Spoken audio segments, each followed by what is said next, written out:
Hey everyone, Ed here. On April 25th, I spoke with Amy Myers Jaffe. Keen EVC listeners will remember that we had Amy on the show 4 years ago to the month to talk about decarbonizing transportation and the book she had just published called Energy's Digital Future. Well, I thought it high time to have Amy back on to expand upon the themes in Energy's Digital Future, but this time specific to energy and artificial intelligence. These services that are provided by the hyperscalers and the systems that they need to train the artificial intelligence has to be available, quote, 24/7. And then, so what's the electricity of 24/7? Because you and I in our house, our utility doesn't think of us as 24/7 customers. We covered a lot of ground, including how AI is transforming the production, distribution, and consumption of energy, the energy needs of data centers, whether or not AI is an asset or liability for the clean energy economy, the role of tech companies, the geopolitics of AI, security vulnerabilities created by increasingly AI-dependent energy infrastructure, and Canada-US relations. Amy is formerly the director of the Program on Energy Security and Climate Change for the Council on Foreign Relations. Currently, she's the director of the Energy, Climate Justice, and Sustainability Lab at New York University School of Professional Studies. Amy and I got to know each other in the mid-2010s when I sat on a World Economic Forum committee that she chaired, looking at the future of the oil and gas industry. It was just Amy and me for this one, but we certainly didn't lack for content to discuss. I hope you enjoy it. Now here's the show. Amy Myers Jaffe, welcome back to Energy versus Climate.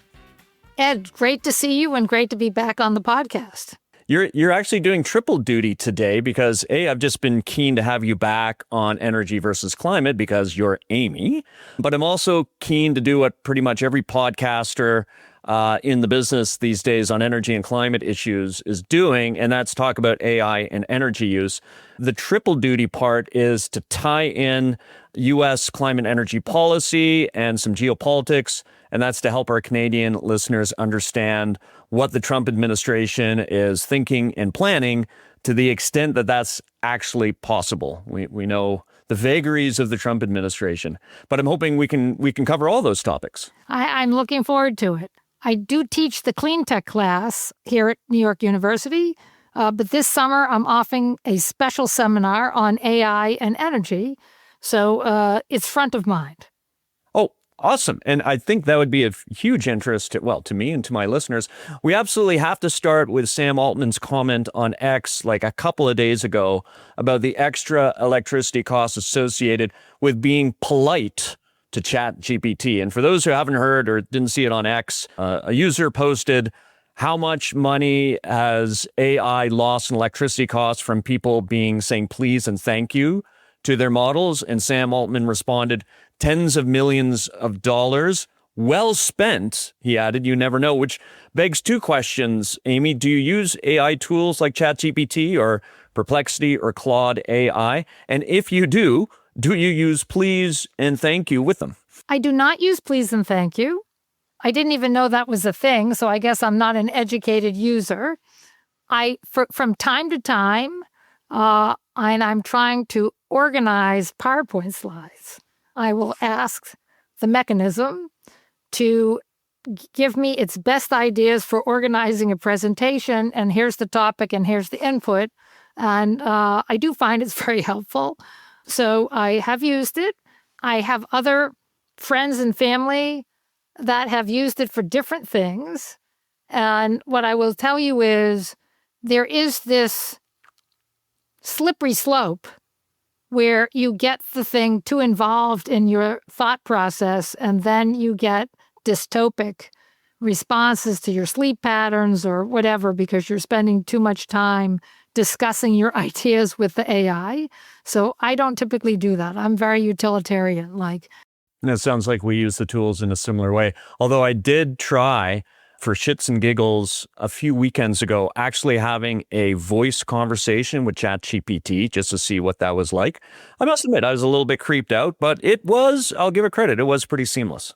I read an article about, people using it as their counselor because it's hard to get a counselor appointment.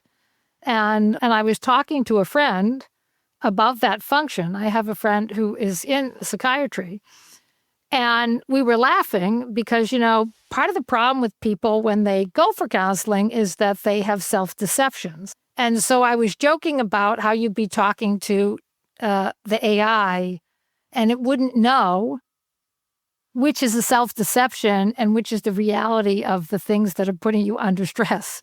And that I thought that would be like a huge problem in using it. Just on the politeness, there was a commentary in the New York Times by Soap and Deb saying thank you to ChatGPT is costly, but maybe it's worth the price, and just from a sort of a human cultural perspective. It's in today's New York Times. Now that we've got that out of the way, though, I do want to talk about AI and energy use. So we know that like big tech is spending, I think, hundreds of billions on new data centers. And also on a newspaper note, and as a jurisdictional example, just today in the Globe and Mail, there was an article called "Alberta has a big vision to build massive AI data centers, but do they have the power to handle it?" Which is great, just in this morning's newspaper. And there's a graphic in the article showing each data center that's proposed in Alberta and how much electricity each company is requesting in megawatts. And it's a little under 12,000 megawatts of projected additional load. Now, Alberta's peak electricity demand typically reaches between 11 to 12,000 megawatts, and that's, like the winter load. So we're talking about doubling use? We're talking about enough power to power an additional Alberta. So we have, Alberta's got a cushion. It's got like 23,000 megawatts of capacity. But in terms of the projected additional load, it is equivalent to current peak demand of 11 to 12,000 megawatts. So that's far more than I expected for my local provincial grid. I didn't think it would be that large. So I'm wondering, in the US, which I think still houses the majority of the data centers that service the internet in the world, how is AI transforming energy production, distribution, and consumption patterns through its data centers and across different regions? I know that's a big question, but I'd love to hear your thoughts there. So I think part of the issue in the U.S. is you get these estimates and they're all over the map. Conservative estimates are that data centers are now about 4% of U.S. electricity load, and that could double to 9% by 2030. So that doesn't sound big, but the U.S. is a very big market. And then it really varies regionally. So we're talking about the core places like, PJM, which is sort of in the mid-east part of the country, or ERCOT in Texas is talking about sort of exponential growth. I think, from a place where the United States load growth was flat for 2 decades. So the change is really that there's a change. Each utility is coming in with an estimate of the requests it's getting, right? This is probably less true in Canada, more true in the United States. So if a hyperscaler goes to talk to someone in PJM and they don't like what they hear, so then they go and talk to someone in ERCOT, or they go and talk to someone in Arizona or CAISO in California, is that getting double counted? Like when you get all these estimates and all these utilities are talking about their demand, there's a little bit of a fuzz factor in it because, we don't know where all those demand requests are gonna lock down. Here in the United States, there's a lot of discussion about how much of that is going to require new natural gas, how much of it means that there are coal plants that that were planned for retirement sometime in the 1 to 3 year period that cannot be shut down. You've already got the new Trump administration following on a policy that the Biden administration had also endorsed, which is to give out public money to help Holtec reopen Palisades. One would presume there's 3 nuclear plants, 3 Mile Island, and so forth. There are a couple of closed nuclear plants that it's possible to restart. And so, there's some talk about what's the financing plan for doing that. Part of the issue here is that a lot of what's in the queue to expand generation capacity in the United States is actually solar and batteries. And I heard one very interesting statistic that coming on in this coming year, we only have 4 gigawatts of natural gas plants that are on the books. And that when you take the sort of, 3 to 5 year view, we're talking about maybe 60 gigawatts of natural gas that could be extremely expensive versus 1,000 gigawatts of battery capacity that's in the queue. So yeah, when I mentioned Sopan Deb's commentary in the New York Times today about whether we should be polite or not to AI, he had this statement that is pretty common that I hear, and he says the AI boom is dependent on fossil fuels, but that obviously that's a gross oversimplification. What you're saying is in the United States, it's actually you've got a tremendous amount of solar and battery capacity that's in the queue. How much, though? I mean, the U.S. is struggling to build new transmission capacity. Tell me about the data centers if these utilities, and they might be fudging the numbers a bit or double counted, but they're still projecting you're going to double electricity sales. Where does transmission fit into all of this? Well, I mean, transition, of course, is a huge barrier to get the transmission built. And so there's been this swirl in the United States, which may eventually happen in Canada if you also have equal problems with transmission. That is why we've restarted these nuclear plants that were retired. The theory behind it is there's existing transmission that's underutilized, and I'm going to just have this startup plant go back, and the transmission's already there because it's physically still there. You have people running around in the country looking for underutilized transmission lines. And that is because the scale at which people put in utility solar or onshore wind or whatever is at a much smaller scale to the sort of gigawattishness of like nuclear or a retiring coal plant or so forth. So people are looking for sites that have the transmission that's underutilized. And, you get people talking about all kinds of interesting things because natural gas is actually not available in the time frame that people are speaking about. Same thing with, small nuclear reactors. I mean, if we're needing electricity expansion in the 1 to 3 year period, that's not building a new natural gas plant, and that's certainly not building a first-of-a-kind nuclear plant. So I've heard some people talk about how is there a natural gas peaking plant somewhere that you could combine with some of these batteries that are already in the pipeline and charge those batteries not just with new renewables, but could you charge those batteries with existing underutilized other kinds of capacity and then have that fill the gap? And when we're talking about the gap, again, we need to make a distinction, right? Is it that I'm adding a gigawatt of hyperscaling demand and I don't have any generation capacity to handle that? Or do I have a projection that at peak times in a particular location, I don't have enough electricity to meet peak? Because if my concern is peak and only peak, I'm talking about 4 hours a day for 3 days in the summer or 4 hours a day in the dead of the winter, then I might have some other solution that could relieve that congestion, like batteries, or people don't like it when I say demand response. I get heckled. But, demand response today is not, I'm calling you up and telling you to turn down your thermostat. Demand response today is I'm a utility. You signed an agreement and I'm reaching into an industrial or commercial user or even a residential user and turning down the thermostat or turning something off. Do you get heckled when you use the term virtual power plant? Not as much as when I say demand management. I get super heckled. Okay. Especially when I say it's going to be by software. Yeah. Right? That puts antennas up in a way in, when I'm speaking to electricity groups and so forth. If I then deconstruct it and I ask them rhetorically, in their service area, has their utility, that they themselves as a utility or has their PUC done a projection on how temperatures might and weather patterns might change over the next 5 to 10 years, and do they have a capacity to adjust to that? Then everybody gets very quiet and they want to hear about software. Now, maybe it'd be worth if you could put your professorial hat on and just for our listeners to find what is a virtual power plant and the kind of devices that are included in them, and how do they work?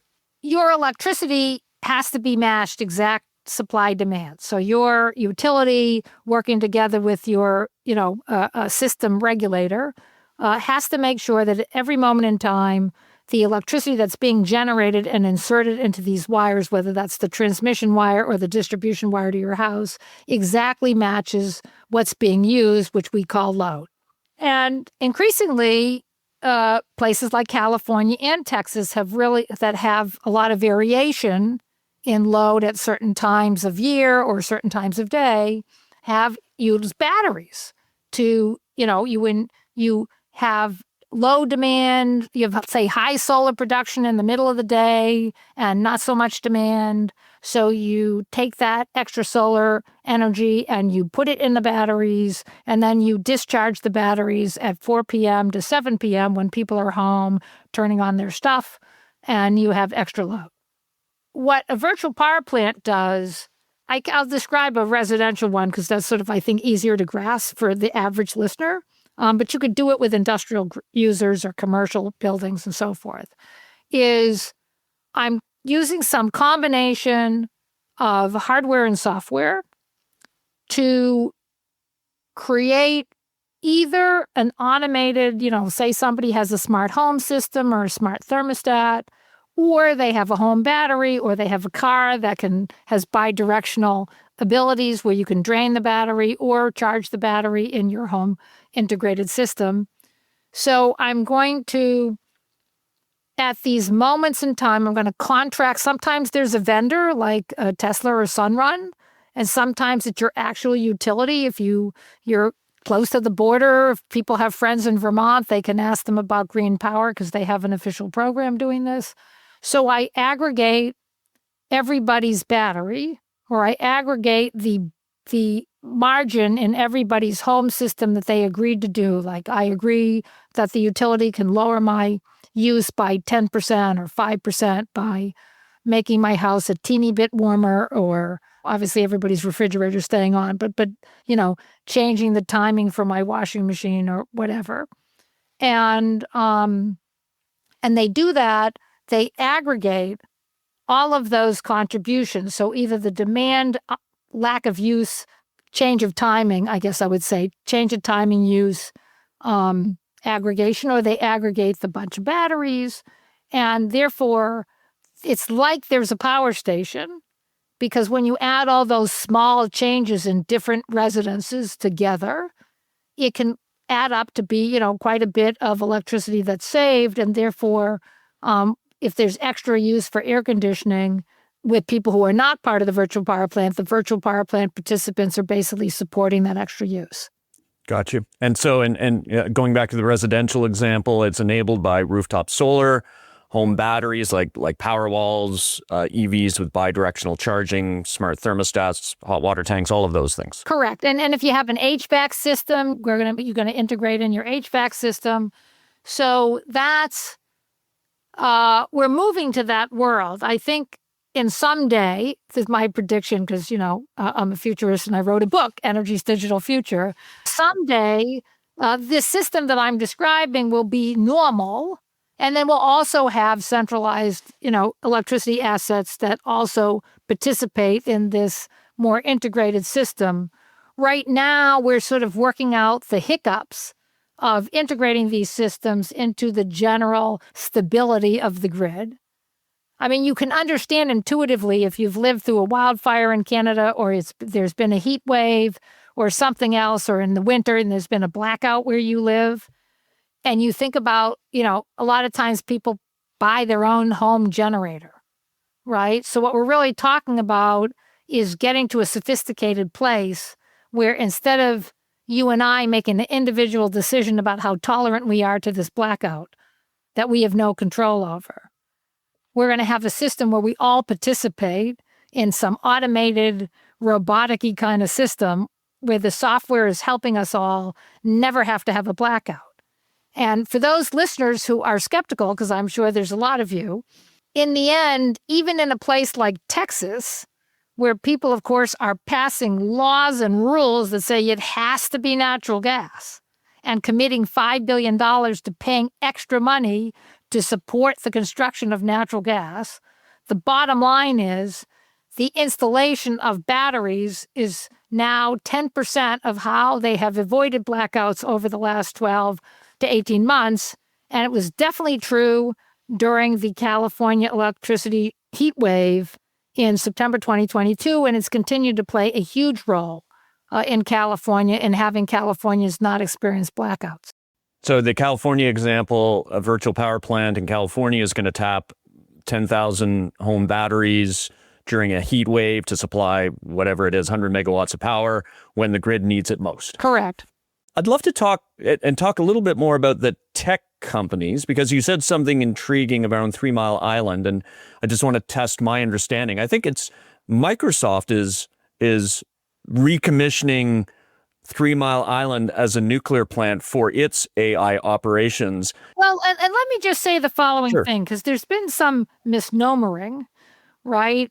Because they're not taking that nuclear plant behind the meter and making a direct connection between their data center and the nuclear plant. What they're doing is they're committing to the finance to enable the utility to restart that nuclear plant and provide that power to the grid. Okay, gotcha. And so Just to make that distinction. And I only make it not because you didn't understand that, but again, for the listeners, because people did talk about these hyperscalers doing their own thing behind the meter. Yeah. Right? Which means they're going to have this dedicated, like you and I have a generator in our garage to help us in a blackout. Could they do the same thing and run their data center off it? The problem with that, of course, is if your real concern is you've got, jillions of dollars worth of chips here and you want to utilize every second of them and not waste any time, you don't want to have a freeze in Texas turn off the natural gas plant that you have behind the meter, and now you are off.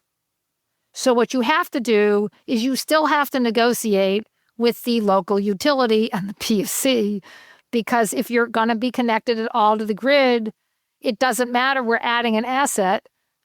We still have to do all the rigmarole that we do to make sure that when we add that asset and we add your load, everything's still going to operate and we're not going to leave the bill with the taxpayer or the rate base. Yeah. And that's actually, I want to touch upon that.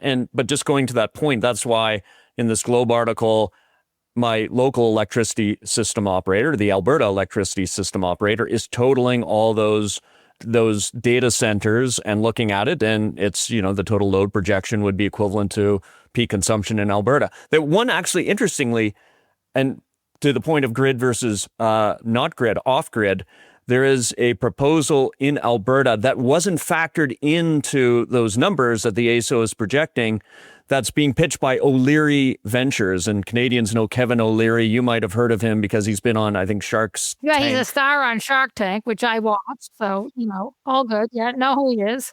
Yeah, he was on Dragon's Den, the CBC equivalent, prior to Shark's Tank.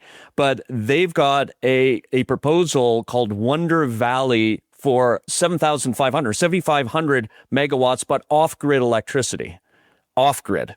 And my understanding is in the U.S., these data centers are going in. It's a combination of on-grid and off-grid, isn't it? I don't want to make a definitive statement because it's not like I'm behind the wall of every single one of these conversations.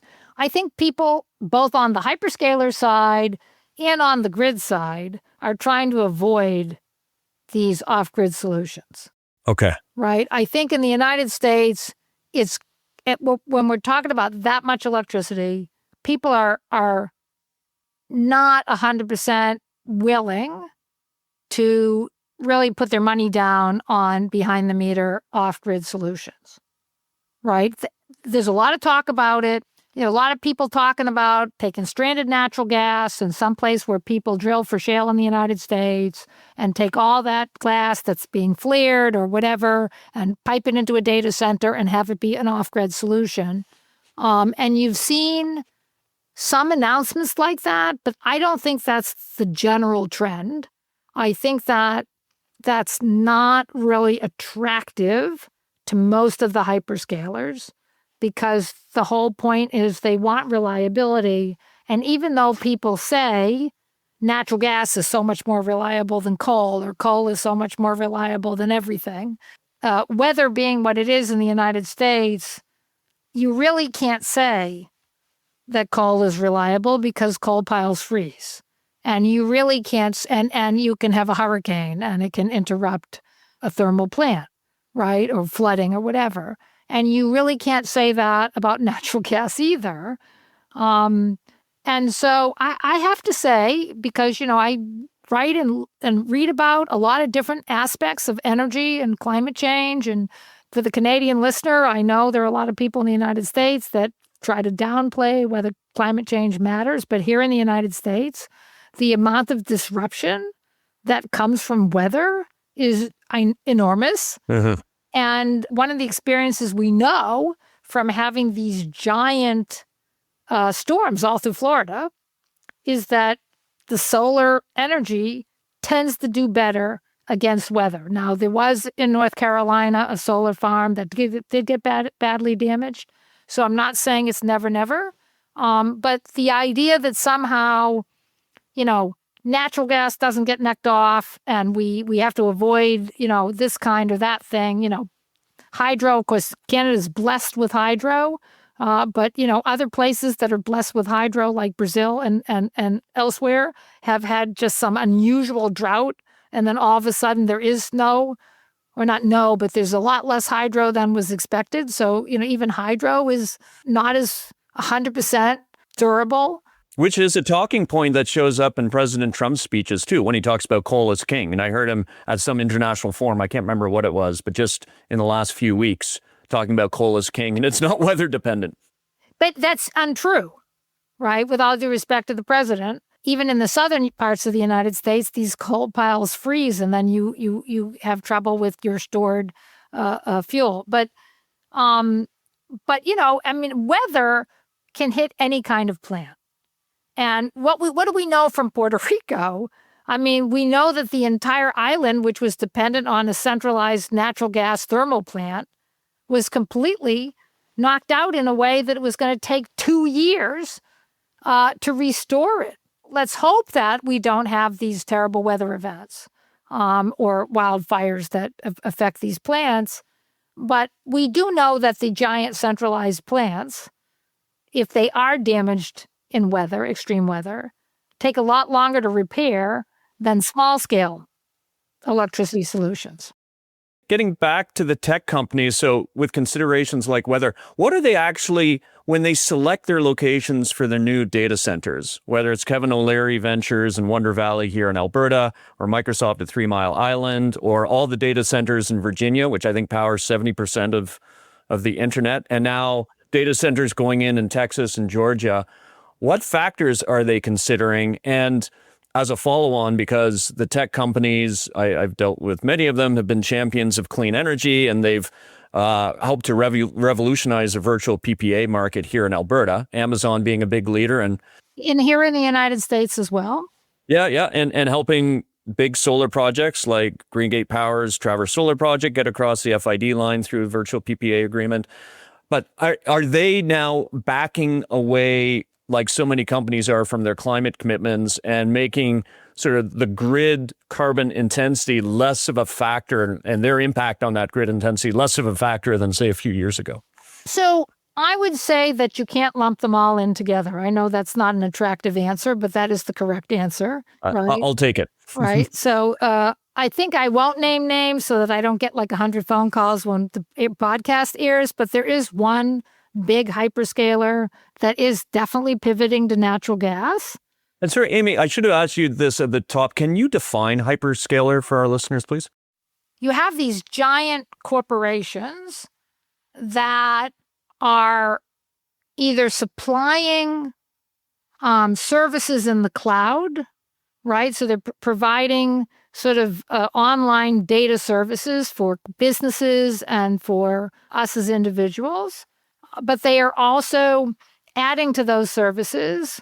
So it's not just, your accounting and so on, those kind of business solutions, but now they're providing these artificial intelligence services, right? And that could be anything from you wanted to figure out how to automate certain customer service records or sales records or something like that, to something much more complex, like you're going to run an entire fleet of robot taxis that will have no drivers and pick people up. All of that requires a tremendous amount of computational time. If you think about a car like a Tesla, where the software to operate the car is you don't take the car to the shop to get that, it just gets downloaded to the car. I think that we're going to see more and more of that for all kinds of machine learning automation solutions. Are you going to have a robot in your house doing a function? Are you having robots in a hospital do a function?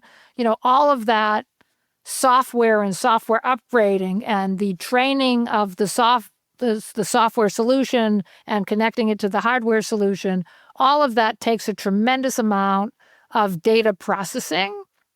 And so the companies that do that work, we now call hyperscalers. The Microsofts, the Facebook, the Google, and those companies. But we're starting to get, new companies we've never heard of that are, like now we all know OpenAI.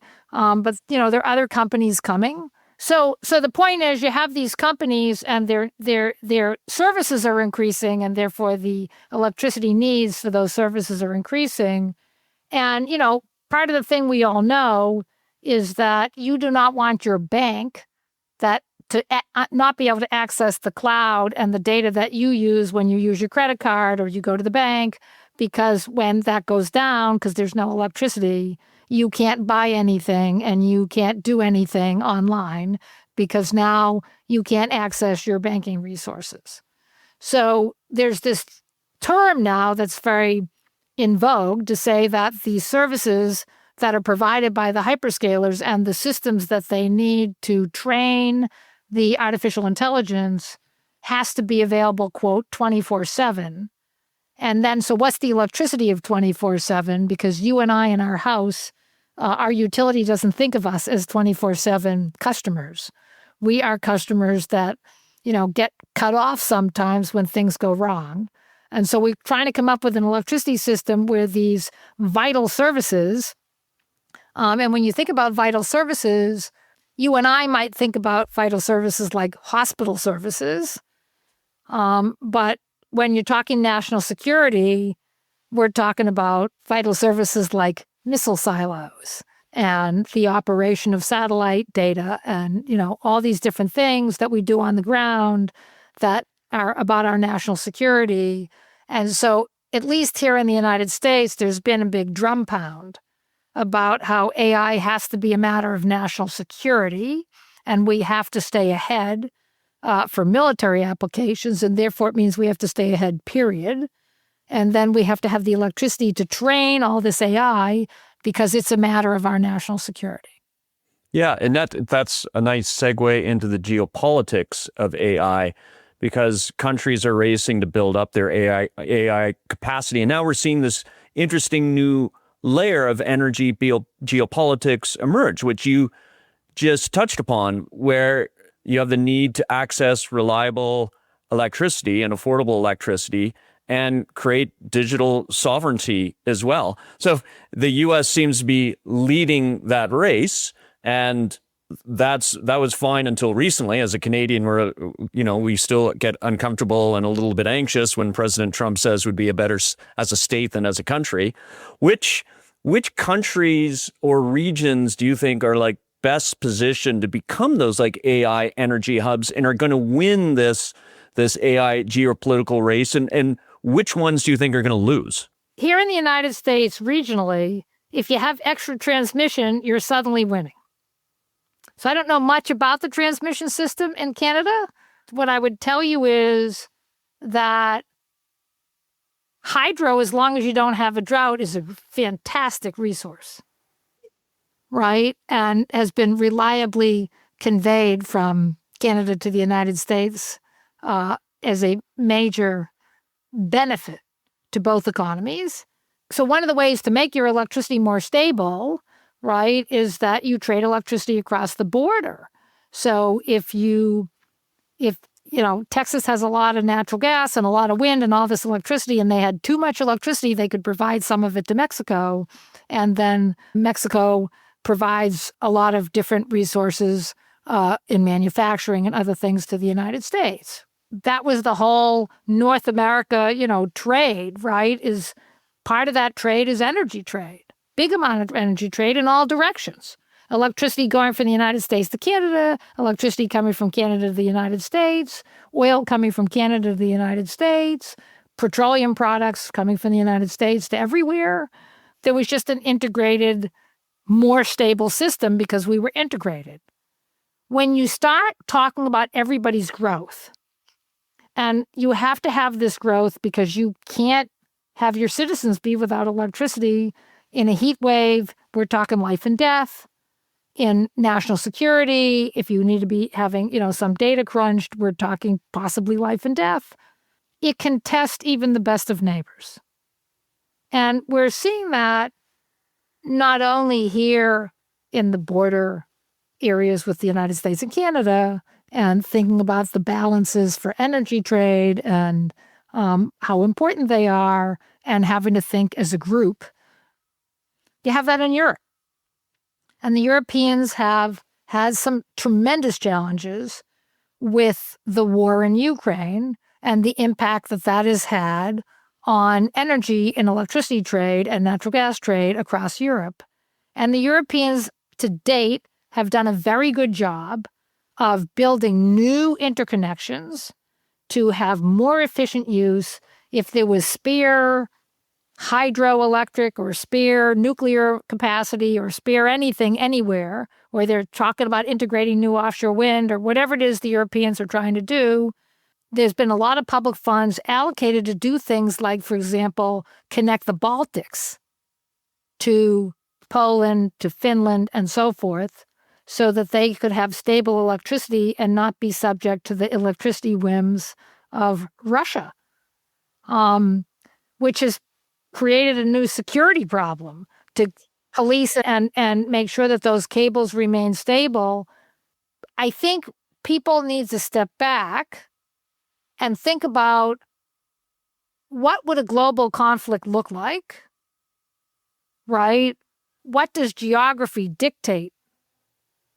And who is Switzerland really neutral? I mean, no. The electricity system of Europe is all connected in together, and if the Russians start cutting cables all around Europe to knock off or do a cyber attack or something like that, everybody's a problem. I mean, the cutoff of natural gas, of course, was more severe a little bit towards Germany and some of the other border countries that relied a lot on Russian gas. But the sort of pain wound up being spread across the entire continent in the end because people trade. And then it became global, right? Because it moved LNG from one market to another. I mean, the irony is people had this big congratulations about how there was the LNG, was such a great tool, and we didn't really have, no one froze in Europe and there were no blackouts because of lack of natural gas. But guess what? Those blackouts happened in Pakistan and sections of India and other places in Southeast Asia because they couldn't afford their LNG, and therefore they didn't have enough natural gas to keep their power stations going. Yeah, and with rich companies like Germany at the outbreak of the war could afford to go hoover up all those Qatari natural gas reserves and leaving those other countries in the lurch. Here in Canada, it's been interesting, and we're going through this period of a reshaping of traditional alliances and strategic partnerships, and first and foremost between the Canadian and the American relationship. One of these silver linings that might come out of all of Trump's bluster and nonsense about the 51st state is we might actually get more interprovincial trade across the board, including of electricity. And Canada's in a place with, as I said, just with the data centers alone, we need to bring a lot more generation online. And to do that, we don't want each province operating as a silo. They've got interties, but often those interties are underused. And in fact, you get north-south interties between, say, Alberta and Montana more used than, say, an east-west intertie between Alberta and British Columbia. And now Mark Carney, who was the odds-on favorite to be our next prime minister at the end of Monday, has set this barrier of set this big, hairy, audacious goal of dropping all barriers to interprovincial trade by Canada Day, July 1st this year.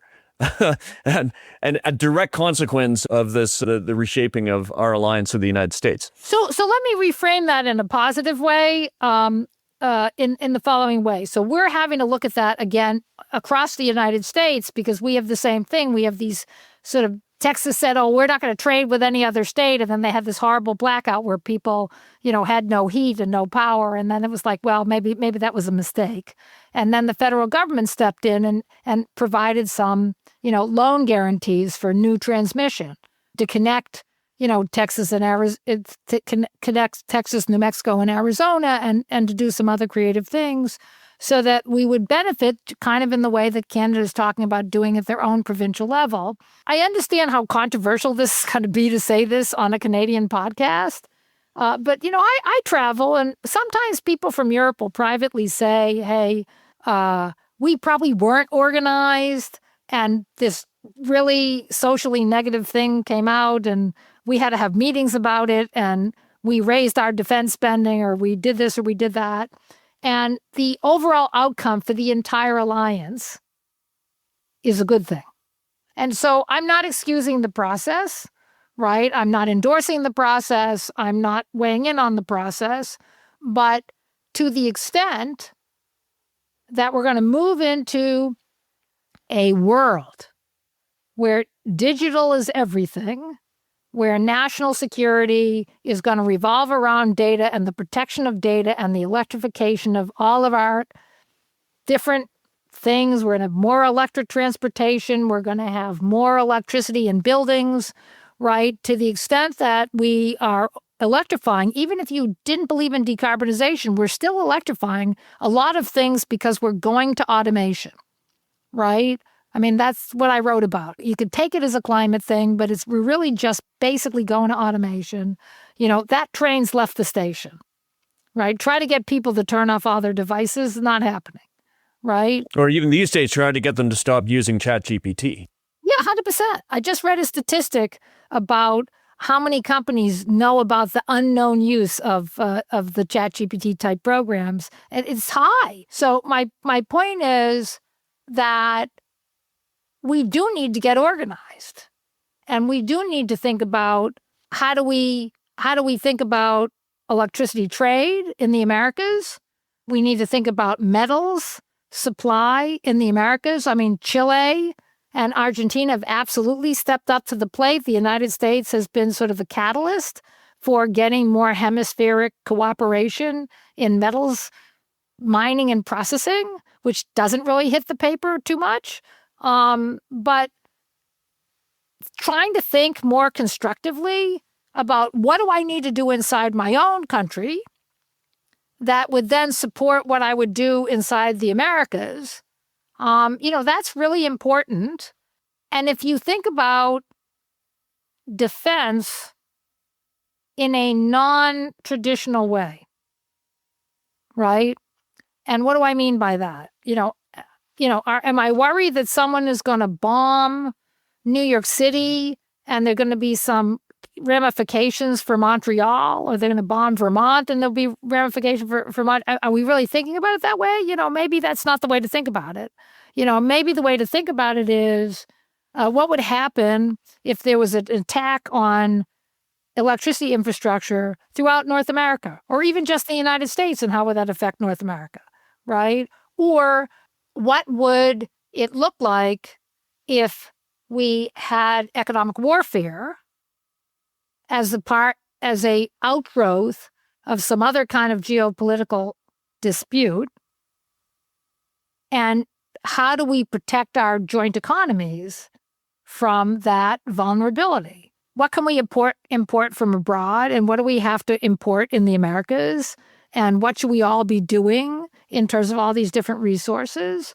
I think it's beneficial to try to avoid conflict and do a lot of diplomacy and do all those things. But at the end of the day, we all have to sit down, like some of your prime ministerial candidates are doing, and talk about how we make ourselves most resilient. And it's both most resilient on a national security basis, but then you also want to think about how you're making yourself most resilient to climate change, because it's a combination of both. Mm-hmm.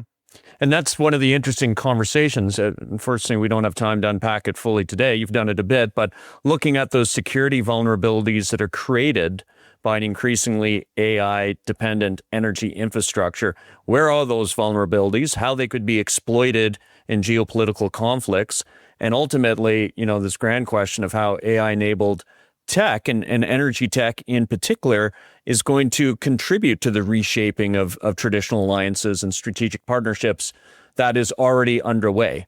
And, there's a Japanese proverb that, to navigate the harbor, I'm going to paraphrase it badly, but to navigate the harbor, you need to know where the rocks are, and you need to go and sort of drain the harbor once to discover where those rocks are. And what we're doing is draining that harbor and seeing where they are right now in a way that we wouldn't have otherwise, had it not been for the recent disruption and chaos that we've seen coming from your president, for one. So, and let me just, again, try to say something positive out of what feels negative. The Europeans were not prepared. They had a policy, and their policy was the Russians would never cut off our natural gas. That was their policy. And you might recall, starting with Ronald Reagan and Trump 1.0, there were a lot of presidents that flew around and said, this is dangerous, you shouldn't be doing it, we're going to punish you if you do Nord Stream 2, yak, yak, yak. And everybody was like, oh, how dare they speak to us like that? We're allies.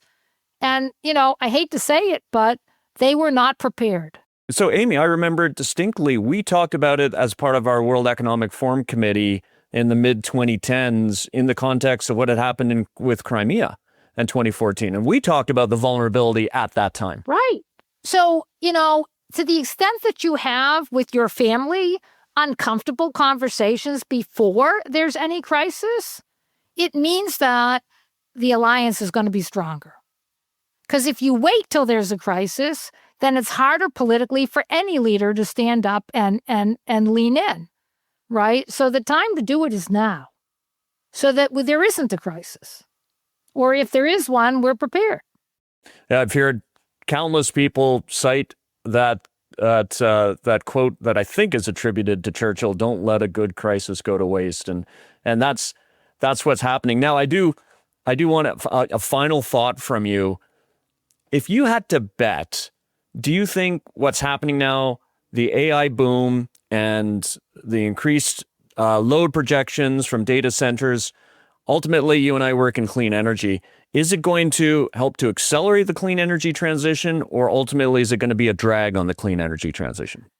Well, as you know, because we've known each other for a long time, and I've always appreciated your friendship, I think it's too early to conclude that it's going to bail out fossil fuels, which is what people think, right? So maybe in the next year, there was going to be some coal plants in the United States that would have closed, and obviously there's some nuclear vendors that, are suddenly like everybody's happy to see them, and that wasn't true 5 years ago. But what I would say is there are some superior solutions that are much more complex that are coming, and it's not black and white. And even the demand load thing is not black and white, because the question is, if I were to really investigate how much I can save in energy demand through automation, through demand response programs, through improved machinery that can actually do the AI. We say we have a breakthrough in quantum. Is that less energy needed because I can do the thing at a much bigger scale? We're having such rapid change. I mean, remember when the first ChatGPT free thing came out and people like, no one's going to use that. I mean, now everybody's using it. I did use it when it first came out to compose poems for Christmas cards. It came out late, I want to say 2023. And I thought, oh, this is neat. This is a fun thing. But yeah, I can't see the utility beyond that, how short-sighted I was at the time. No, and because people had to figure out, like, what would I use it for and how would it be useful? And, there are things that it's doing, generally speaking, that I don't care for. Like, I don't care for the fact that there are corporations that are hounding me because they have some track record of what I bought I find that really intrusive. But, you could also use it for medical research and all kinds of things that could be a positive thing. So let's hope that it goes more in that direction. Amy Myers Jaffe, thank you very much for joining me on Energy versus Climate. It's been wonderful to have you back. We don't often have guests return, so you're one of a very select few. But this has been a rich conversation. Thank you. Wonderful to talk to you, Ed. Thanks for listening to Energy versus Climate. The show is created by David Keith, Sarah Hastings-Simon, and me, Ed Whittingham, and produced by Amit Tandon, with help from Crystal Hickey, Vinuki Arachichi, and Harris Ahmed. Our title and show music is The Wind-Up by Brian Lips. This season of Energy versus Climate is produced with support from the University of Calgary's Office of the Vice President Research and the university's Global Research Initiative. Further support comes from the Trache Family Foundation, the North Family Foundation, the Palmer Family Foundation, and our generous listeners. Sign up for updates and exclusive webinar access at energyversusclimate.com and review and rate us on your favorite podcast platform. This helps new listeners to find the show. Sarah's still on leave for now, and David and I both have some international travel coming up in May, so we won't be back with a new EVC show until late May. In the meantime, in mid-May, we'll drop a show on our feed that Roger Thompson and I taped for our Climate Book Reviews podcast about Upton Sinclair's classic 1926 novel, Oil. See you then.